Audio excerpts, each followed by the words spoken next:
Chapter 7. Ah! Chung Myeong turned his head. There's people.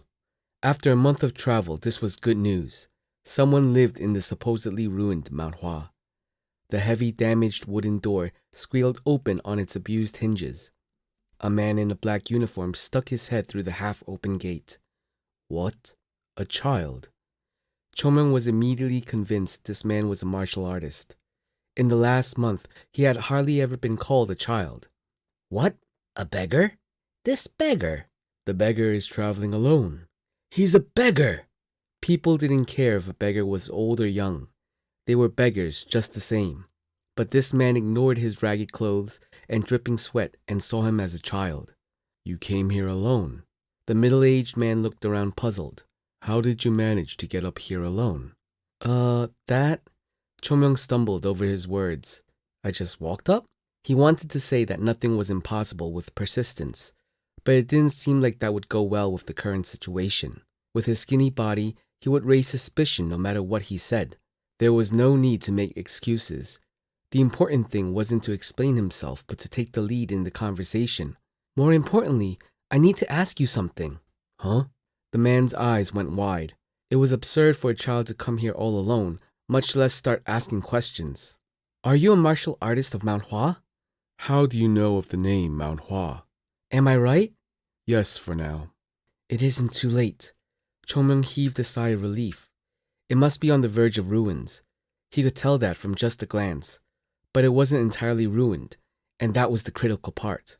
Anyway, the legacy continues. Chung Myeong resolved himself. First of all, Mount Hua is... Come in for now. Huh? Chung Myeong was surprised by the man's kind smile. The sun is going down. Oh, right. It was already getting dark. The nights are cold on Mount Hua. You've already had a long day. If you risk a night outside, you're likely to freeze to death. Going down the mountain right now is unreasonable. This place doesn't accept guests right now, but I can't let someone who knows of Mount Hua go back alone. Chung Myeong's eyes spun. Wasn't this too easy? But thinking about it, there really was no reason for him to be wary of Chung Myeong. What could a frail beggar like himself be able to do to be needed to be on guard for? If no one came with you, and you don't have any other plans, come in. We'll listen to what you have to say later. Chung Myeong was a little dazed, like something was swelling inside him. Hardly any traces of the great sword sect Mount Hua lingered, but the fires of their Tao which sustained the mighty sect were yet to be extinguished. Right, that's good enough. What was the meaning of making a name for yourself with a sword? Even before they took up the sword, Mount Hua was famous for their Tao. As long as their Tao continued, Mount Hua was still alive. Then I will trouble you tonight. Chung Myeong bowed his head. Come in. The man ushered him in with a smile. Yes, before that Chung Myeong paused. How should he introduce himself? Whatever. He wouldn't suspect anything, would he? I am Chung Myeong. If it isn't too rude, may I know the name of this master? Chung Myeong, huh? Such a good name. I am Eunam. The Un lineage. Chung Myeong's eyes twinkled. It seems that the lineages have already gone through a cycle. If it is the Un line, then would that make this man my great-grand disciple? The names given to the disciples of Mount Hua follow the cycle of Chung, Myeong, Hyun, Un, Baek. When the cycle reaches the Baek line, it will cycle back to Chung. This means that it had already been 4 generations since the Taoist Chung Myeong was alive. Then he would have never seen me. The last disciples of Mount Hua to see Chung Myeong were of the Hyun line. At that time, the Hyun line was the 3rd generation disciples, so this Taoist named Eunam wouldn't have seen the Chung Myeong of the past.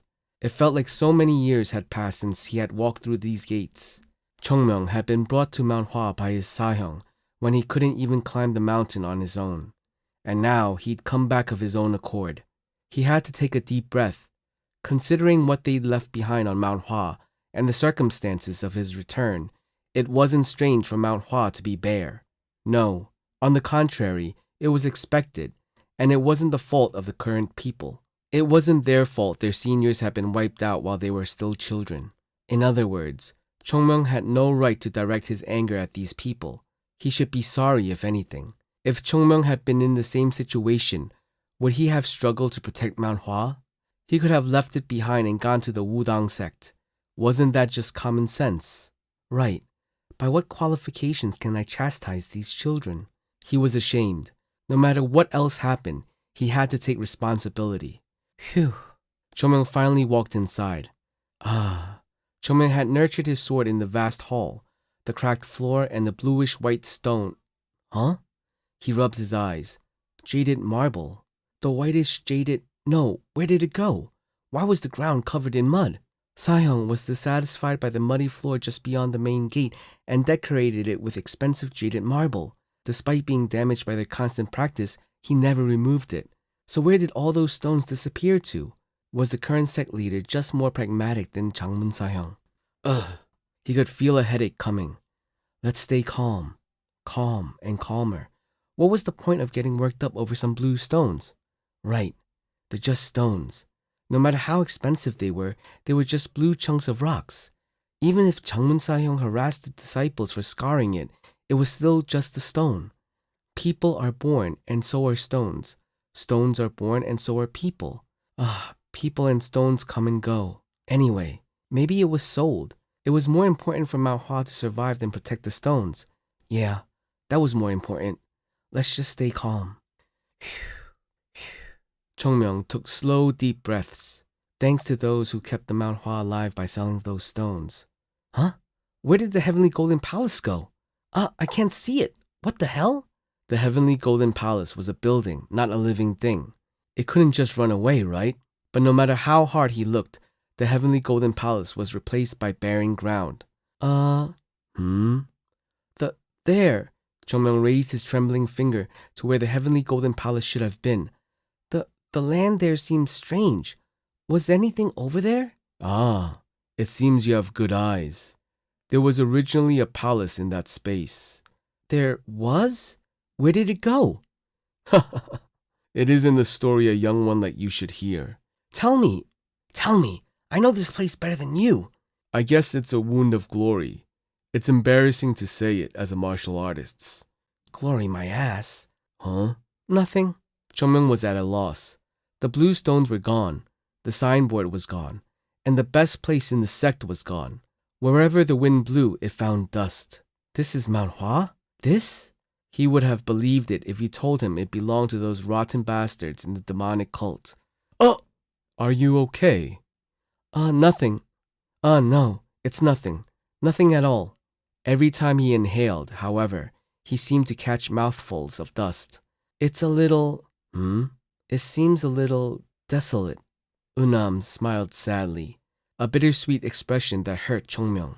Right, of course it would be like that. The people who protected Mount Hua, like Unam, were the ones who suffered the most after its collapse. If they had the ability, they wouldn't have let Mount Hua decline like this.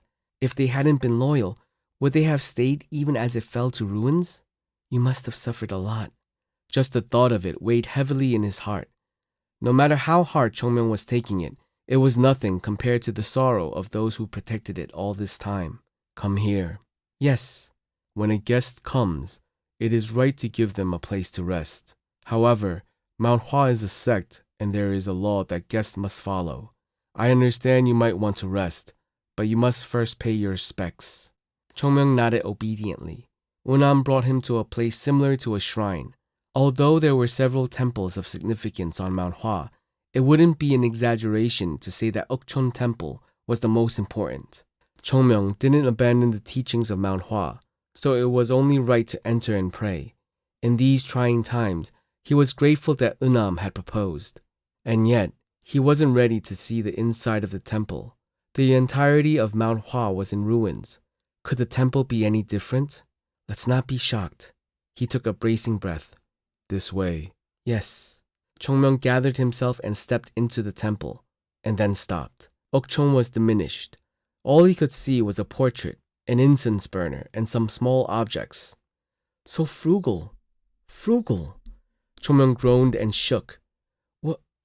Where were the golden candlesticks gifted from the Jin Emperor? Where were the golden scrolls inscribed with the ancestors' words? But that wasn't what surprised Chung Myeong the most. No way. No. Where did it go? Chung Myeong barely managed to raise his trembling finger towards the front. Huh? There should be a flower, right? A flower? Yes, a flower.